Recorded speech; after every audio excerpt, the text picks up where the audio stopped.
SDPI vote വിവാദത്തിൽ പ്രതിപക്ഷ നേതാവിനെ പരസ്യമായി തള്ളി വട്ടിയൂർക്കാവിലെ UDF സ്ഥാനാർത്ഥി കെ മുരളീധരൻ. SDPI വോട്ട് വേണ്ടെന്ന് VD സതീശന് പറയാമെന്നും താൻ അങ്ങനെ പറയില്ലെന്നും മുരളീധരൻ പറയുന്നു. മണ്ഡലത്തിലെ മുഴുവൻ ആളുകളുടെയും വോട്ട് വേണമെന്നും മുരളീധരൻ ന്യൂസ് മലയാളത്തോട് പറഞ്ഞു.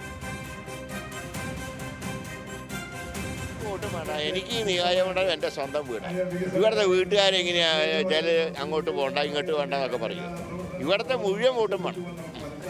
അതിന് മാർക്സിസ്റ്റ് പാർട്ടിയുടെ വോട്ട് എനിക്ക് കിട്ടാം. അത് അധികമാണ് കാര്യങ്ങൾ തീരുമാനിക്കേണ്ടത്. പക്ഷേ ഞാൻ ഈ നിയോജകമണ്ഡലത്തിലെ ഈ ഇത്രയും വോട്ടർമാരിൽ ഒരാളുടെ വോട്ട് പോലും ഞാൻ വേണ്ടെന്ന് പറയില്ല. ആഷിഖ് വിവരങ്ങളുമായിട്ടുണ്ട്. Ashiq, good morning. ഇപ്പോൾ കഴിഞ്ഞ ദിവസം കാസർഗോട്ടെ സ്ഥാനാർത്ഥി ഈ SDPIയുടെ വോട്ടും വേണമെന്ന് പറഞ്ഞ ഘട്ടത്തിലും പ്രതിപക്ഷ നേതാവ് ഉന്നയിക്കുന്ന ഒരു വാദം, ഞാൻ പറയുന്നത് മുന്നണിയുടെ നിലപാടാണ്. UDFനെ സംബന്ധിച്ച് UDFന് SDPIയുടെ വോട്ട് വേണ്ട. പക്ഷേ സ്ഥാനാർത്ഥികൾ പറയുന്നത് അവരുടെയൊക്കെ നിലപാടാണ്. ആരുടെയെങ്കിലും വോട്ട് വേണ്ടെന്ന് പറയുമോ? അങ്ങനെയാണ് പ്രതിപക്ഷ നേതാവിൻ്റെ ഇതിൻ്റെ ഒരു അദ്ദേഹം ഇതിനെ ഡിഫെൻഡ് ചെയ്യുന്നത് ഇങ്ങനത്തെ ഒരു പ്രതികരണം വെച്ചുകൊണ്ടാണ്. ഇപ്പോൾ മുരളീധരൻ്റെ വാക്കുകളിൽ നിന്ന് എന്ത് മനസ്സിലാക്കണം?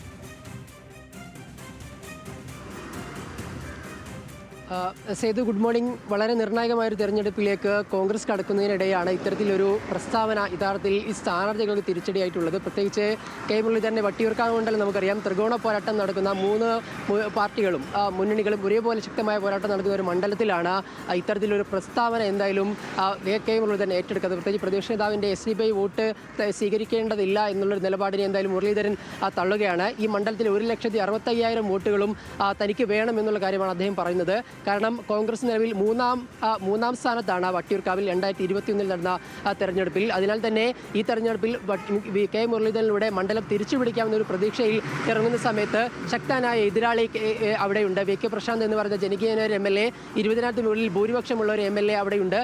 പിന്നീട് BJP സ്ഥാനാർത്ഥി R ഷെഗിലേക്കുണ്ട്. ഇങ്ങനെ ശക്തമായ ത്രികോണ പോരാട്ടം നടക്കുന്ന വട്ടിയൂർക്കാവ് മണ്ഡലത്തിൽ ഇത്തരത്തിൽ എന്തായാലും വോട്ട് വേണ്ട എന്നുള്ള നിലപാടിനെ എന്തായാലും കെ മുരളീധരൻ തള്ളുകയാണ്. കാരണം കഴിഞ്ഞ ദിവസം നമ്മൾ കോൺഗ്രസ് നേതാക്കളോടൊപ്പം സംസാരിച്ച സമയത്ത് പോലും വട്ടിയൂർക്കാവിൽ ജയസാധ്യതയുണ്ടെന്ന് പറയുമ്പോൾ പോലും വളരെ ചെറിയ വോട്ടിന് മാത്രമാണ് എന്തായാലും മുരളീധരൻ കടന്നു കയറുക എന്നാണ് കോൺഗ്രസിൻ്റെയും ഒരു വിലയിരുത്തൽ. ആ സമയത്ത് ഏതെങ്കിലും ഒരു വിഭാഗത്തിന് വോട്ട് വേണ്ട എന്ന് തങ്ങളുടെ നിലപാടെടുക്കില്ല എന്നുള്ളതാണ് എന്തായാലും കെ മുരളീധരൻ്റെ ഒരു നിലപാടായി പറയുന്നത്. അദ്ദേഹം പറയുന്നത് പ്രതിപക്ഷ നേതാവ് പറഞ്ഞ ഒരുപക്ഷെ കേരളത്തിൻ്റെ ഒരു പൊതുവായുള്ള ഒരു കാര്യമായിരിക്കാം.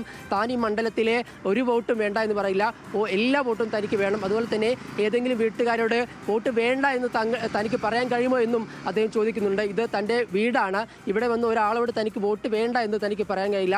എല്ലാവരുടെയും വോട്ട് വേണം. 1,65,000 വോട്ടർമാരുടെയും തനിക്ക് വോട്ട് വേണമെന്ന് എന്തായാലും കെ മുരളീധരൻ പറഞ്ഞു. എന്തായാലും പ്രതിപക്ഷ നേതാവിൻ്റെ ഈ നിലപാട് ഈ മണ്ഡലങ്ങളിൽ ഉള്ളവർക്ക് വലിയ തിരിച്ചടിയാണ്. മഞ്ചേശ്വരത്തായാലും വട്ടിയൂർക്കാവായാലും ഈ സ്ഥാനാർത്ഥികളെ സംബന്ധിച്ചിടത്തോളം അവർക്ക് വിജയമാണ് പ്രധാനം. ആ അവസരത്തിൽ പ്രതിപക്ഷ നേതാവിൻ്റെ നിലപാടിനെ നേരിട്ട് തള്ളുന്നില്ലെങ്കിൽ പോലും യഥാർത്ഥത്തിൽ എല്ലാ വോട്ടും വേണമെന്ന് പറഞ്ഞുകൊണ്ട് ഒരു പരോക്ഷമായി തന്നെ ആ നിലപാടിനെ തള്ളുകയാണ് എന്തായാലും സ്ഥാനാർത്ഥികൾ. ചെയ്തു. ഓക്കെ, ശരി ആഷിഖ്, ശരി.